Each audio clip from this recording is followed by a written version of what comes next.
seorang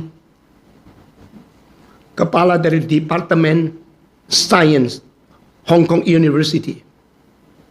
Dia akhirnya menjadi pendeta. Sekarang sudah umur 87 di Vancouver. Pada waktu dia menjadi pendeta, dia mulai belajar firman Tuhan dan dia menjadi seorang yang dikagumi oleh orang. Dia diangkat menjadi seorang profesor seumur hidup Hong Kong University. Orang sangat terkenal dan orang luar biasa baiknya. Tapi pada satu hari saya berkhotbah di Vancouver. Which theology is right? Lalu saya mengatakan Reform theology. Dia kaget. Stephen Tong mengatakan kalimat ini. What is that? Dia mulai menyelidiki. Sesudah menyelidiki berapa tahun, dia datang ketemu dengan saya. Saya bersyukur melalui kalimat itu, saya cari mati-matian. Nah, saya menemukan sebenarnya yang kau katakan itu benar adanya. Saya percaya pada satu hari gereja apapun akan belajar Reform theology.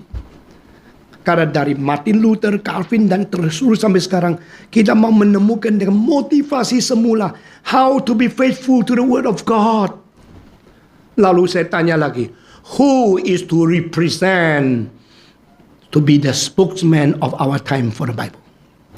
Siapakah yang harus menjadi wakil, juru bicara Kristen, juru bicara dari berita Alkitab di dalam dunia ini? Itu sebab dari semua ini selangkah demi selangkah terwujudnya, terdirinya pusat pengkajian. Bukan karena kita tidak pekerjaan, bukan karena kita mau cari gawe, bukan karena kita mau cari repot. Karena biarlah suara dari kebenaran Alkitab dikumandangkan di dalam zaman ini, di negara yang tercinta Indonesia. Amin. Saudara-saudara, kepala sedia dipotong seperti Yohanes Pembaptis. Pinggang sedia dikeraji seperti Yesaya. Dan kita sedia dipaku, dibalikkan seperti Petrus. Karena itu hanya menyangkut pribadi. Tak penting. Yang penting, I live is Christ. I die is profit. Mati hidup untuk kebenaran. Itulah orang yang betul-betul mengenal apa artinya menyangkal diri dan memikul salib mengikuti Yesus Kristus.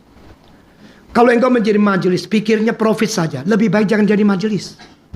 Kalau menjadi pendeta, pikirnya akan kedudukan sendiri saja. Silakan pergi, nyala. Tidak perlu. Tuhan Yesus perlu cuma murid tidak banyak. Tapi betul-betul mengerti apa namanya menyangkal diri dan memikul salib. Lalu mengikut Tuhan. Saudara-saudara, adakah suara yang mewakili kekristenan yang sejati? To be the true spokesman of God. And that is the meaning of the original prophet. Yang disebut prophet, yang disebut nabi adalah yang mewakili Tuhan berbicara. Saudara-saudara, kami sudah mempunyai pikiran ini lama. Maka istilah pusat pengkajian bagi agama dan masyarakat, religion and society. Society is composed of every single individual. And every single individual is created of the image and the likeness of God.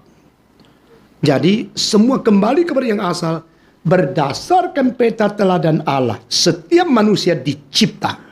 Dan manusia dicipta oleh Allah melalui Kristus bagi Allah. Semua 1, 2, 3. Setiap manusia dicipta oleh Allah melalui Kristus bagi Allah. Created by and created for God. Itu sebab manusia tak boleh diganggu. Politik, presiden, raja, pemerintah, siapapun tidak boleh mempermainkan manusia. Karena ada hak asasi manusia. Pada waktu manusia dicipta adalah untuk Tuhan Allah, bukan untuk pemerintah. Itu sebab gereja harus berdiri, berani mengutarakan kebenaran, di mana hak manusia itu dijaga sesuai dengan keyakinan kita yang menerima kebenaran dari Alkitab. Ini serius dan ini menakutkan. Karena pada waktu engkau bersedia membayar harga untuk kebenaran, musuh kebenaran sudah bersiap untuk melepaskan panahnya menuju kamu sebagai target. Tetapi tidak ada penawaran lain. Tetap harus berani. Berani ditambah dengan bijaksana. Jangan bijak sini. Bijak sini itu kacau. Bijaksana. Berhadap kepada dia, takut kepada dia, pakai bijaksana dari sana, lalu engkau tunggu saja. Kalau belum waktunya, tak mungkin mati. Kalau waktunya mati, tak mungkin lari. Semua 1, 2, 3. Kalau belum waktunya, tak mungkin mati. Kalau sudah waktunya Tuhan suruh kita mati, tak mungkin lari. Hidup ini cuma 1 kali kok. Hidup yang beres, hidup yang mulia, hidup yang berharga, hidup yang bertanggung jawab, hidup yang sejati, hidup yang suci, hidup sesuai kehendak Allah. Saudara-saudara, kaya enggak apa-apa. Kalau mau kaya banyak jalannya. Yang paling cepat ya sembah sujud kepada setan, seluruh dunia milikmu. Tetapi apa gunanya? Engkau menjadi seorang kompromi.